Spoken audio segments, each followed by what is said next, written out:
जब हम और लोगों से मिलते हैं तो ये क्वेश्चन बहुत अच्छा है। हम अपने मन में ये बोल सकते हैं और घर में किसी को बता भी सकते हैं। क्वेश्चन है, where we will be after 300 years. तो ऑथर ने बड़े अच्छे से ये रेकमेंड किया था कि आप जब मिलते हो किसी से और ख़ासकर गले मिलते हो तो गले मिल के ना 3 लंबी सांसें लो। इतनी देर तक गले मिलना चाहिए कि आप एक सांस ले रहे हो, अपने आप को रियलाइज़ कर रहे हो, दोबारा डीप ब्रेथ ले रहे हो, सेकंड पर्सन को रियलाइज़ कर रहे हो, और फिर दोबारा डीप ब्रेथ ले रहे हो और ये क्वेश्चन पूछ रहे हो, where we will be after 300 years. हम 300 साल के बाद कहाँ होंगे। तो ये बड़ा डीप कनेक्टिंग क्वेश्चन है। हम एज ह्यूमन बीइंग अभी इस मोमेंट को पूरी तरह रियलाइज़ कर पाते हैं कि हम इस वक्त लाइफ में कहाँ पर हैं। तो मेरा नाम जसप्रीत है, और जो मैं बुक पढ़ रहा हूँ इसमें ये चीज़ मेरे को राइटर की एक बहुत अच्छी रिकमेंडेशन लगी है। इसमें मेरे को बेसिक आइडिया इसलिए भी अच्छा लगा है क्योंकि होता क्या है कि जब कोई बहुत क्लोज़ पर्सन हमारा बहुत दूर चले जाता है तो उस टाइम पे हमारा एक बिगेस्ट हार्ट ब्रेक और हार्ट एक यही होता है कि हम ठीक से मिले नहीं आखिरी बार।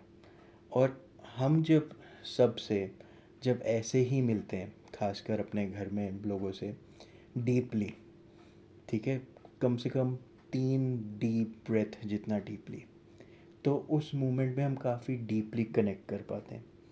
तो इस एंगल से बहुत ही अच्छी एक्सरसाइज है।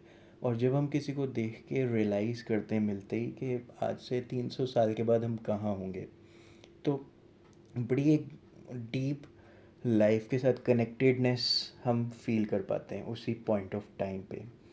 और एक मेरा पर्सनल व्यू ये है कि आज से 300 साल के बाद, क्योंकि ये क्वेश्चन मैं अपने से कई बार पूछ चुका हूँ लास्ट कुछ दिनों में, जब भी मैं किसी से मिल रहा होता हूँ तो मेरा माइंड में आता है हम 300 साल के बाद वहाँ होंगे जहाँ हम सोचते हैं हम होंगे।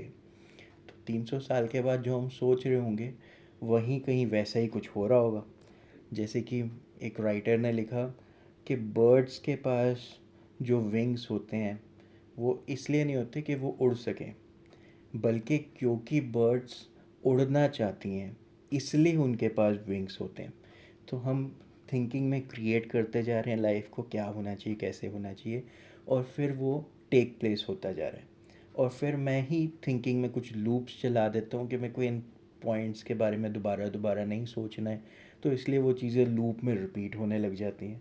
और जैसे ही मैं लूप ब्रेक करके फिर से एंटर कर जाता हूँ, ये क्या मेरा 10 आउट ऑफ 10 परफेक्ट एक्सपीरियंस है, कि जो हो रहा है क्या ये मेरा 10 out of 10 perfect life experience है। अगर नहीं है तो क्या होता, इस वक्त की चीज़ें कैसे टेक प्लेस हो रही होती कि ये 10 आउट ऑफ 10 परफेक्ट एक्सपीरियंस बन जाता।